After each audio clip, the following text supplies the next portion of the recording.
This year's new anime season started on April 1st.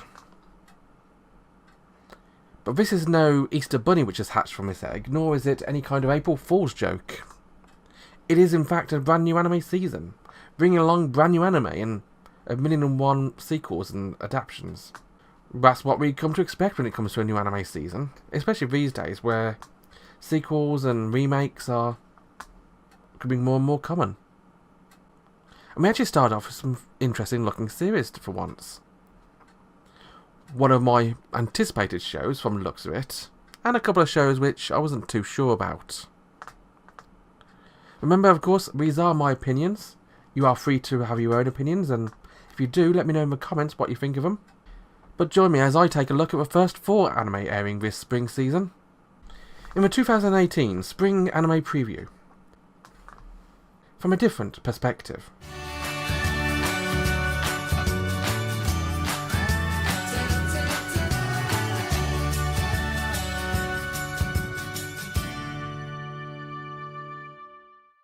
Anime is all about ninjas.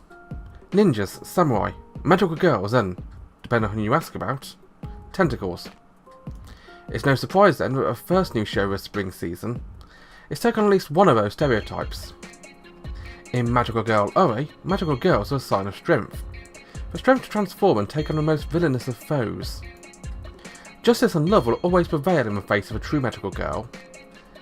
And that's the belief of our main character Saki, who is one half of an aspiring idol duo, Magical Twin, with her best friend Sakuyo. So imagine her reaction when she learns that she too can become a magical girl, and all to protect the boy she likes, Sakuyo's brother and super popular male idol singer, Muhiro.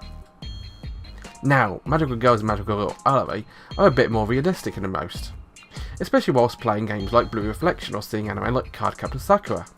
I expect Magical Girls to be dainty and petite. Not so much in this series. Upon transforming, Saki becomes into Magical Girl Oe, a super powerful muscle-bound man of a magical girl.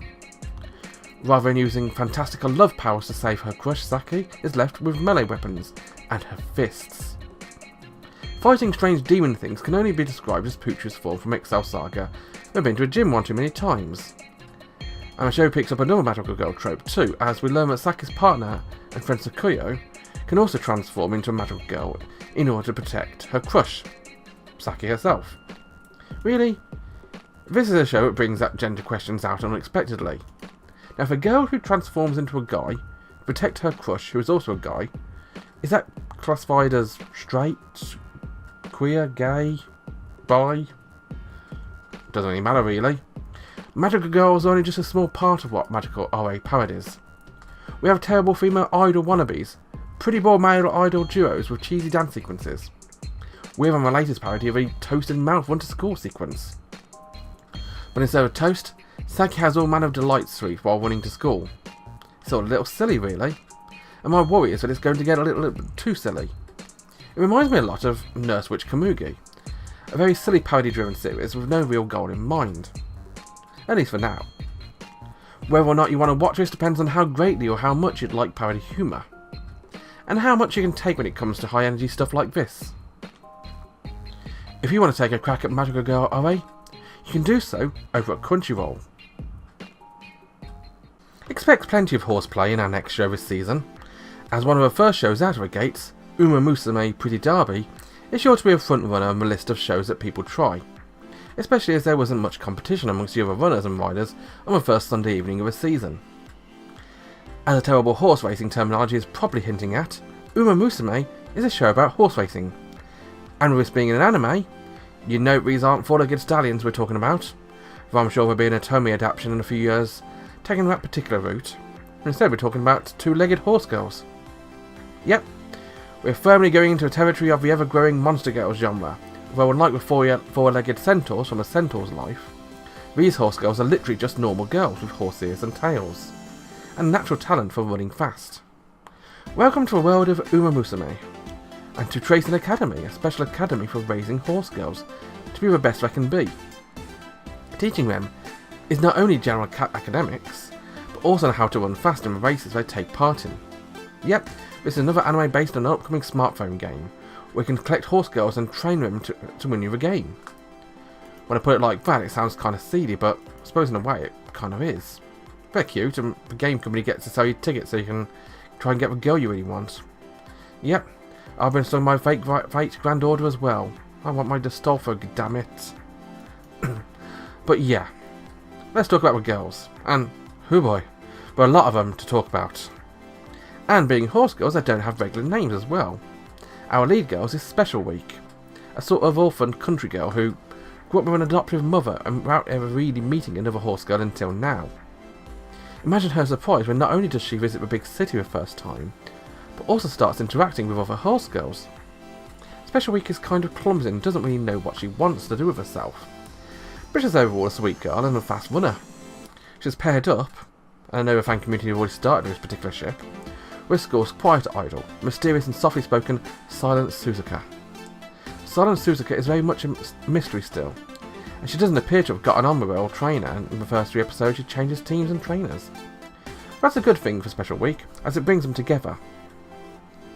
Given that all the horse girls are seemingly named after real racehorses, I suspect there will be an aspect of art mimicking or at least taking inspiration from real life. Take the super energetic but terrible at running Haru Urara. She is based on a racehorse with the same name, and with a 113 loss streak and no wins record. Yeah, she is not exactly the brightest one in the book. Overall, Musa May looks to be a light-hearted series with a high production values, and a lovable set of characters. Wanting to see how Special Week progresses through the ranks, watching Silent Suzuka slowly come out of her shell, and meeting with seemingly hundreds of other girls we're sure to meet in the coming weeks. It's all part of the fun, really. It doesn't just have to be a single week that is special, as Musa May airs every week, and is on Crunchyroll. We are currently in the age of a remake. Every season, we're getting more and more revisits and sequels to classic anime series. I mean, just look at this season. We have some new stuff, but also a whole lot of remakes and sequels. Gegege no Kitaro is one of these. In fact, it's a series that's been remade and updated several times in the past already, with the original anime series first airing in Japan way back in 1968. But this is the 6th time we're getting the series, and we're way up to date with the core of the series not really changing at all. It's a kid series based around yokai and the folklore surrounding them. Our main character Kitaro is himself a yokai, and he works to try and maintain the peace between the humans and the yokai. He does have various powers such as homing sandals and spines he can fire, but not really the focus of the show. The focus is the exploration of a different yokai, and what makes them dangerous or mysterious. He's joined in the adventure by his father, Midama Oyaji, who is an eyeball with a tiny body attached.